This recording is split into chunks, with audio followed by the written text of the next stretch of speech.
为什么有些师傅每天跑10几个小时，流水却仅仅只有200-300块钱？然而有些人每天跑10个小时，流水就能达到500-600，这究竟是什么原因呢？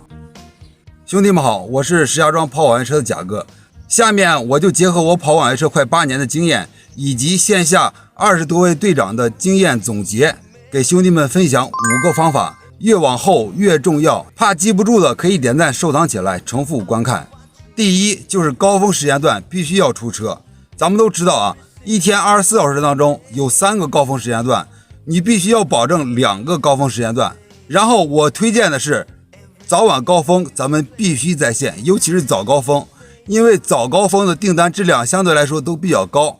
还有就是什么呀，咱们兄弟要注意一点啊，早高峰你不要赶到7点再出车，因为7点大部分同行都已经出来了，这个时候你接单的概率很低。咱们可以提前半个小时到1个小时，这样更容易能接到大单，好吧？还有一点就是早高峰基本上是不塞车，而且订单单价又高，还能增加咱们账号的活跃度。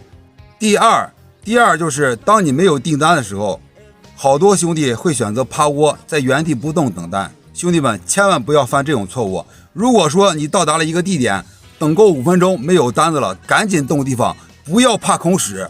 因为你空驶的这点距离，平台给你派一单你就赚回来了，总比你在原地在那儿死待着强，知道吧？你在那儿待着，他不会给你派单的。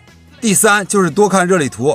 咱们看热力图的时候，一定要结合自己的分数，你自己的分数你心里最清楚了。咱们不要看那些热力图特别红的地方，就认为那些地方单子多。咱们一定要根据实际情况，比方说这个地区热力图确实很红，订单量确实挺多，但是呢同行司机又异常的多，咱们分数又不是满分，这个时候就没有必要去选择这种地方了，因为同行司机太多，竞争力太强，你很难接单。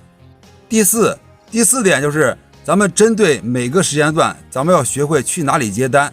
比如说早上的话，咱们可以想象一下，早上你就跑住宅的订单是最多的，然后中午跑主商圈，知道吧兄弟们？中午主商圈订单量是最多的，下午跑办公，晚上跑酒吧，凌晨跑洗浴或者是大排档，这些地方都是订单量最多的，兄弟们一定要记好了。第五点非常重要，兄弟们，第5点就是什么呀？咱们在接每一单乘客的时候，一定要给人家服务好，知道吗？千万不要让乘客投诉了。如果乘客一旦投诉你了，平台会有记录显示的，知道吗？这样的话，你再接下来，你再接这种大单、质量单，这种几率会减少很多。兄弟们，我说的今天每一句话都是真心话，而且都是当下这些师傅在用的一些方法，兄弟们一定要记住。那么今天就给兄弟们分享这么多，下一期给兄弟们分享高德怎么无责取消，记得点赞关注。